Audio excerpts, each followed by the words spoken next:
Hello peoples, today we have the DT990 250 ohm which we're going to be converting to have a detachable cable. Got a sexy cable meow, which is quite nice, and we're going to be, so you can see it's got a 3-pin mini XLR there, like an AKG style cable, and we're going to be putting in a 3-pin mini XLR socket in here, so then we can fit additional cables or make the cable detachable. So without further ado, let us get this bad boy apart. Fail at the first hurdle. Cable trapped in box. Come on. Yes. Winning.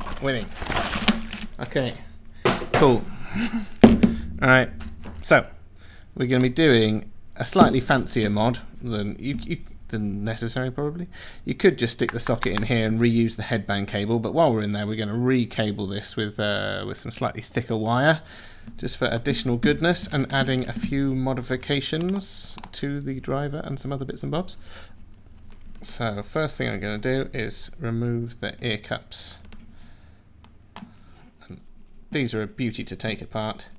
You know, they're designed to be user serviceable. So that's one. I'm just going to unpop the, there goes my screwdriver, unpop the headband, which again is just done up with poppers, nice and easy to change. Professional gear is just so much nicer than consumer gear when it comes to pulling it apart. Obviously, don't get me wrong, these do not look sexy. I'm not a fan of the Beats or AirPods Max or anything like that, but they look sexier. Just probably not as simple to mess around with. Right, just popping the screws back in, which is always a good idea. You don't want to end up with random parts left over at the end, which is often the way it goes. Certainly, whenever I've repaired anything on my car, I've then found 5 or 6 bolts left over, and you're like, hope they weren't important. Okay, so here we go. Pop the ear pads off.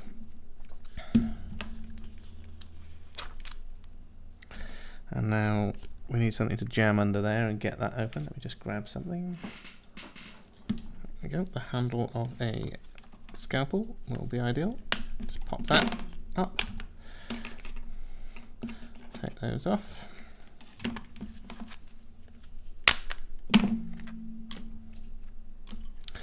And then we'll pop the drivers out.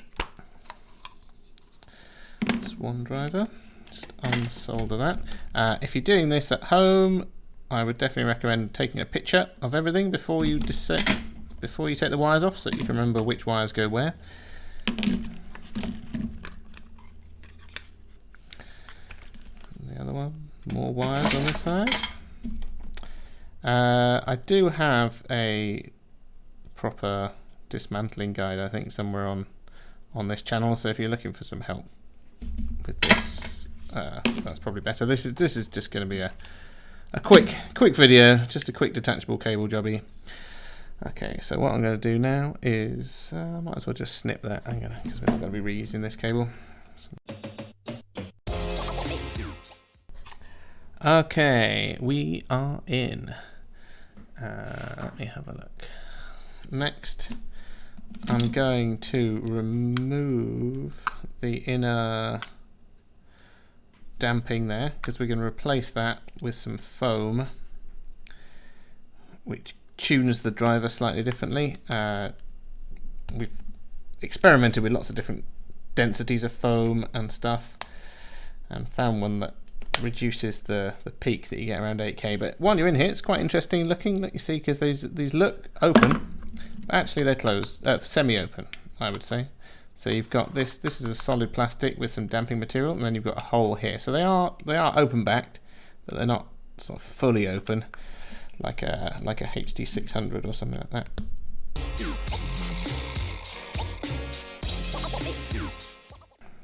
Alright, so now we have some ear cups.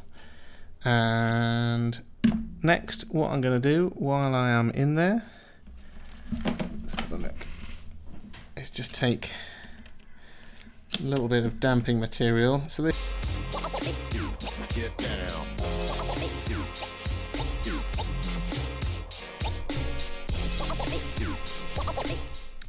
so this isn't necessarily something you do if you were modifying your own pair.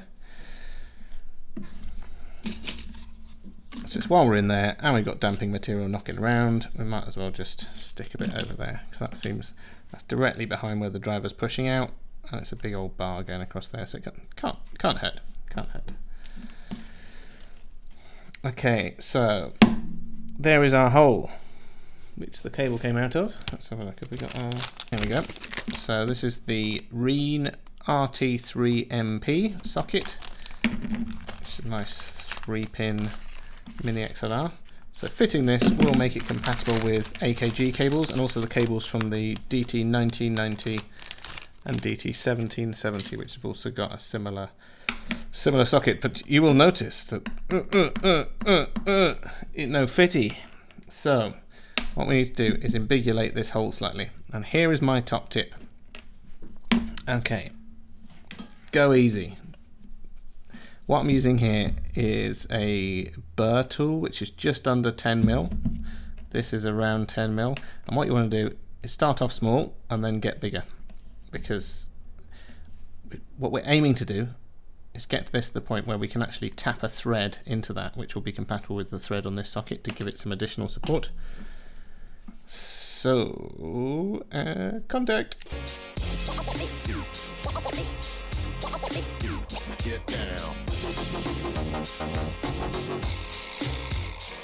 So what I've done is I've just stuck that through. I've done a lot of these. I know what I'm doing, just about.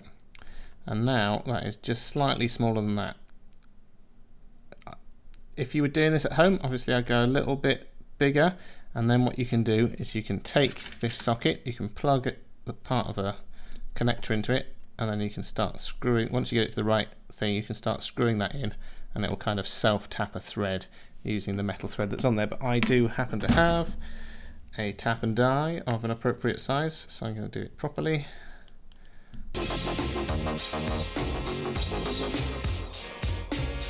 What we have is a threaded hole with an appropriate thread to take our socket. So you can see I can screw, ooh, hang on, get it straight. Cross thread it. Failing. There we go. So now you could screw that in. I'm not going to just yet because I've got to attach the wires.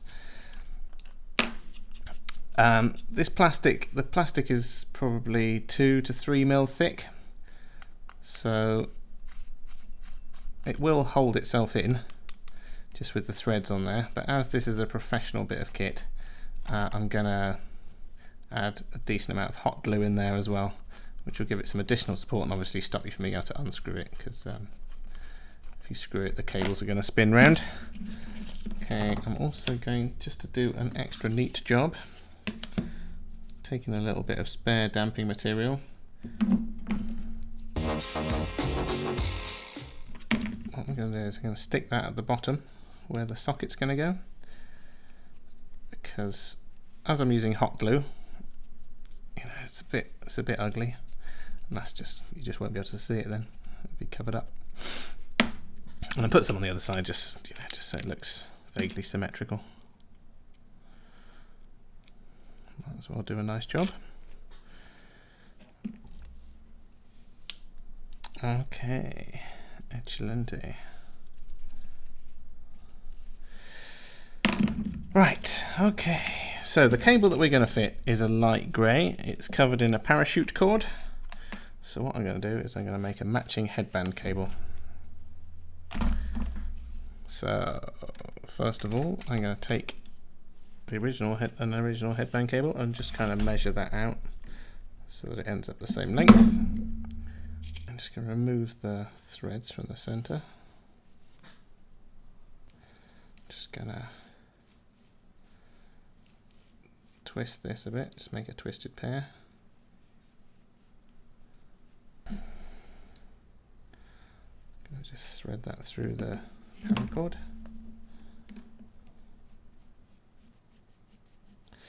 Doing the old wiggly worm.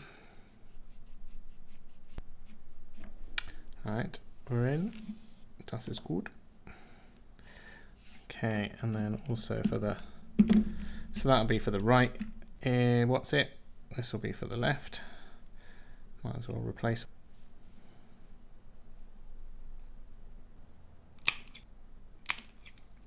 Now we're going to tin the ends.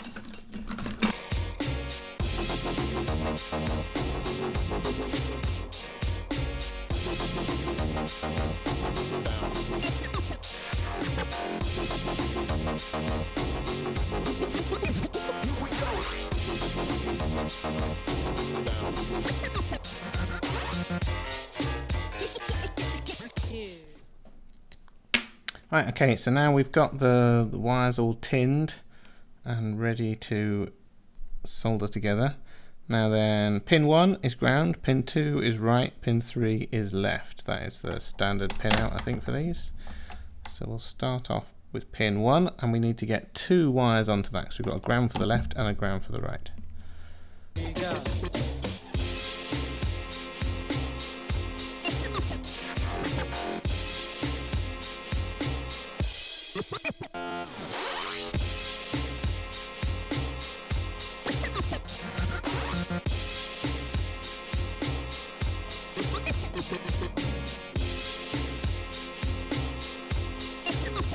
So they're all on there. I'm just going to give them all a bit of a wiggle just to make sure they're all on there nicely. They are. Alright, so now we have our little socket with our wires attached. Nice.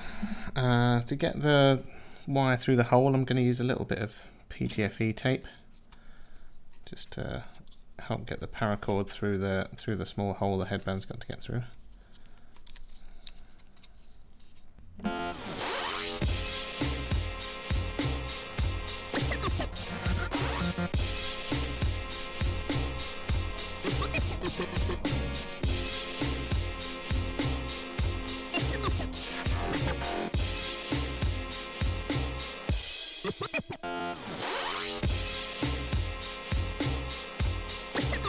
And then through the other hole. And once it's in, we can remove the tape. So what I'm going to do is I'm just going to use a little bit of hot glue just to keep this wire kind of tucked away out of the way, and stop it from being pulled through if it should get yanked on. I'm going to put a little bit here just to kind of keep it where I want it. Just going to glue around the socket. So I've got the glue gun really hot so that the glue flows extra nicely. Obviously you could use another option. The nut that comes with it is a little bit too big. You have to Dremel it down if you want to use the nut. But you know, a reasonable amount of very hot glue should do the job. So we're just going to let that cool. Get this one done as well. So again, just kind of gluing it out of the way.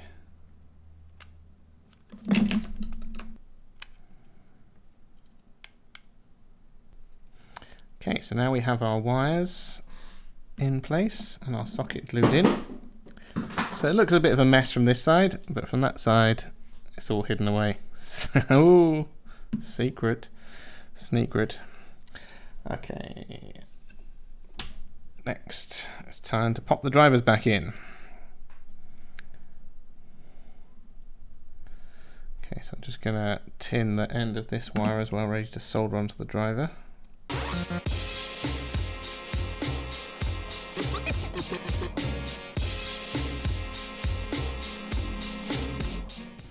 Okay, now I'm just going to use my multimeter to check which is positive and which is negative.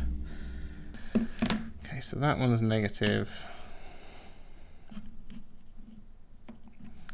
Yes, that one is negative. So I'm going to solder that to the terminal with a 0 next to it.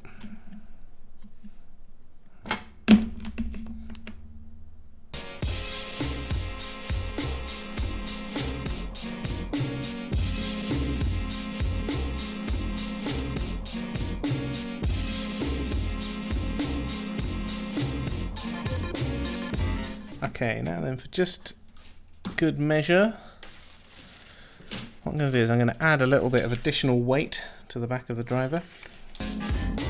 Here we go.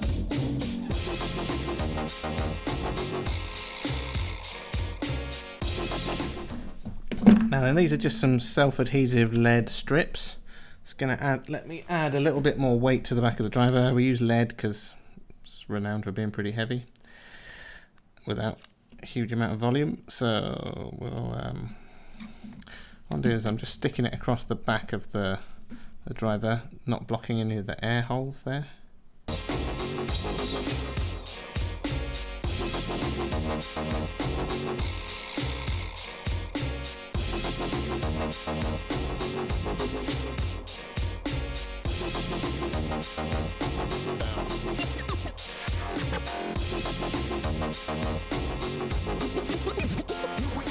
Even though they're self-adhesive, I'm going to give them a dab of glue just in case, because don't want these coming off if there's some kind of impact on them.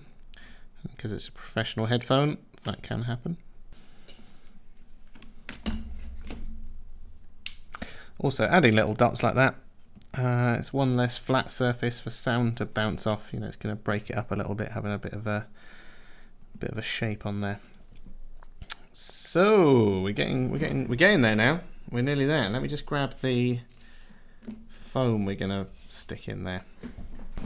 Again, it's relatively simple stuff. It's just a bit of foam cut to size, but we experimented with loads of different densities and thicknesses and the opening here, increasing it, decreasing that until we found a balance that we were happy, because you'd be surprised how much difference it makes making that hole bigger to the frequency response, and again making it smaller. So yeah, we tried loads of different ones, and the difference was very noticeable on the measurements. But yeah, basically doing this particular bit of foam seems to give them it reduces the peak that these tend to have. So a lot of people find the highs a little bit too harsh on these, so it kind of smooths that out without losing anything else. It gives them a slightly flatter response in the high end, because naturally they've got a bit of a peak. So I'm just popping that back in. Yeah, it kind of gives them a V-shaped tune. So yeah, there. It sounds, in our testing, this was our preferred sound signature. And lots of people, since we've done this is kind of like the version 2 of this mod. This new version, people are loving. I've had a lot of really good feedback, so I think we've done a good job tuning these.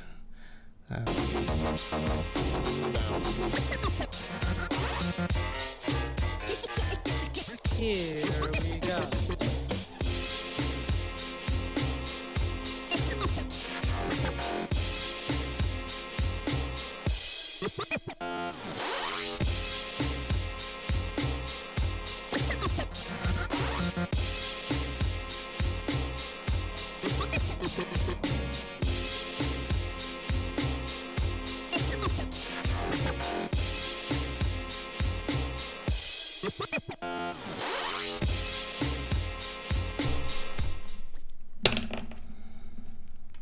Right, there we go. So we've got a pair of DT990s, which we've fitted a 3-pin mini XLR to, and now you can take your nice fancy cable, plug it in. Look at that. That's a beautiful thing. Yeah, so these will be off to the test bench now, just to make sure everything's legit, and then they'll be going out to some lucky customer. So if you've got any questions about the process, stick it in the doodly-doos. I know this is probably not great for DIY, but this is how we do it here. It might be interesting, you know, might give you some ideas of some mods you can try yourself. As always, I've noticed only 6% of you have actually bothered subscribing, so subscribe if you like this. Why not? Subscribe, like, leave me a comment, I don't know. Anyway, it was nice hanging out. I'll see you guys again.